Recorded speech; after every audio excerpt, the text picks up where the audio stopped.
Hi guys, and welcome to another vlog. And for this vlog, I'm just going to say na bubuhayin ko tong YouTube channel na to kasi medyo matagal-tagal na rin na hindi ako nakakapag-vlog or nakakapag-upload sa personal kong YouTube channel. And kahit na magkaroon ng bashers, magkaroon ng kung ano-ano, it's okay. I will accept and I will welcome. Whether you're a basher, whether you're a follower, a supporter, an enemy, non-supporter, non-follower, non-believer, whoever you are, the fact that you're here and watching the video, so I welcome you anyways. You're a viewer. So, ang topic ko today is, paano mo ba malalaman na ang kaibigan mo ay friends forever nga ba or friends with benefits lang? What do we consider na friends with benefits? Well, para sa akin ang friends with benefits kasi, hindi lang siya yung sa ano lang sa alam mo na, kama or whatever. Or ang friends with benefits para sa akin ay nandiyan sila kapagka mga happy-happy, kasiyahan, gala-gala, gano'n. Not necessarily mean na meron silang nakukuha sa'yo, pero andiyan sila kapagka masaya, andiyan sila kapagka yung mga joyride, mga trip-trip sa buhay, gano'n. Pero pagdating sa mga sitwasyon na malungkot ka, kailangan mo sila, or nagkakaroon ka ng hindi magandang pinagdadaanan, hindi sila handang magbigay ng suporta sa'yo, not in terms of financial or anything, pero yung someone to lean on, someone to like moral support man lang, emotional, mental support, whatever. Yun ang friends with benefits para sa akin. Ang friends forever para sa akin ay hindi yung andiyan sila from the very beginning of your lifetime, 'di ba? Hindi gano'n. So, para sa akin is kahit nakakakilala mo lang sila, nandiyan sila para sa'yo, hindi lang sa kasiyahan, hindi lang dahil kasama ka sa mga trip sa buhay, gano'n, or hindi dahil may nakukuha sila sa'yo. Ang friends forever para sa'kin ay yung one call away sa panahon na sobrang bigat ang pinagdadaanan mo, malungkot ka, hindi mo alam ang gagawin mo sa buhay, one phone call, andiyan sila, automatic. They will drop whatever it is they are doing for you. Yun ang friends forever para sa'kin. And sometimes maintindihan naman natin na may kanya-kanya tayong buhay, 'di ba? And that's okay.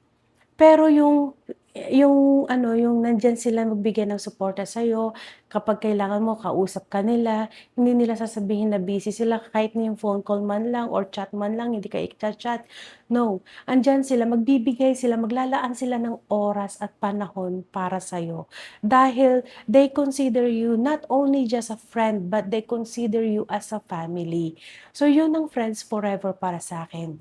Kahit na matagal na kayong magkakilala, 'di ba, let's say mga childhood best friends kayo, pero hindi mo naman sila maasahan na matawagan, hindi mo sila mapaghingaan ng sama ng loob. And kasi kahit na busy tayong tao, there is always at least 1 minute or 2 minutes of our time na we can give para sa ating mahal sa buhay. So, that's important kapagka gusto mo maging friends forever sa isang tao, yung tipong hindi ka man makapunta sa kanya personal, pero magse-share siya ng mga pinagdadaanan niya or alam mo yung pinagdadaanan niya at andiyan ka lang.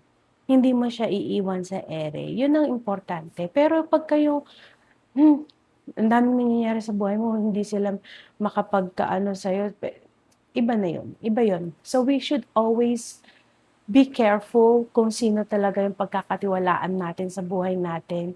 Kasi sometimes yung mga tao, andiyan lang sila kapagka ano lang, kasiyahan lang. Andiyan lang sila kapagka may makukuha lang sila sa'yo. Pagka wala na, ano na lang, yung parang acquaintance na lang sila. So we should know kung sino ang mga acquaintances natin at sino ba talaga ang mako-consider nating friends forever natin. Yung friends forever na alam mong hindi lang kayo friends, isang buong pamilya na kayo dahil maiintindihan nila yung pinagdadaanan mo, maiintindihan nila yung mga pangangailangan mo kahit hindi mo sabihin sa kanila verbally, mararamdaman nila yon dahil connected sila sa'yo, dahil they invest time to build that certain relationship that they know is forever. Yun ang mahalaga para sa akin. Kayo ba, para sa inyo, ano ang ang definition ninyo ng friends forever and friends with benefits? Ano yung masasabi ninyo na katangian ng isang tao na nakikita ninyo na malalaman at mararamdaman talaga ninyo na itong taong 'to hindi ako iiwan sa ere. Itong taong 'to kahit ano ang mangyayari, andiyan lang siya, kakapitan niya yung kamay ko, hahawakan niya ako, kapag nadapa ako, siya ang mag-aabot ng kamay ko, siya ang magtatayo sa akin sa pagkadapa ko, tutulungan ako na walang hinahangad na kapalit. Yun mahalaga nating maintindihan. Sino nga ba sa buhay natin ang masasabi natin na gano'n? Sino ang masasabi natin na kahit na anong mangyari, kahit na anong klaseng kadapaan yan, kasalanan mo man, hindi mo man kasalanan, may nangyari man, andiyan sila para iahon ka. Kasi hindi porket, let's say, nagkasala ka tapos andiyan, hindi naman yung pagngungonsinte. Ngunit nandiyan pa rin sila sa tabi mo, nandiyan sila para iangat ka sa tamang tuwid na land na landas. Andiyan sila para ituwid yung mga sitwasyon, andiyan sila para hindi ka i-judge, pero nandiyan sila para tulungan ka na iahon ka sa pagkakamali mo, tulungan kang itama yung pagkakamali mo. Hindi kasi nila magagawa yun, hanggang suporta lang sila, pero nasa iyo yung gawa. Pero kapag nandiyan yung mga tamang tao na binigay ni Lord na magsusuporta sa'yo, na magbibigay ng lakas loob sa'yo, nagbibigay ng panibagong buhay para sa'yo. Not in terms of financial, pero panibagong buhay in terms of support, moral support. Alam niya na nagkamali ka, alam mong nadapa ka, pero andyan siya, andyan sila. Hindi para konsintihin ka, kundi nandyan sila dahil alam nila na may kakayahan kang magbago. Dahil alam nila, sa puso mo, mabait ka, at susuportahan ka nila para kasi 'di ba sa bata nadadapa yan.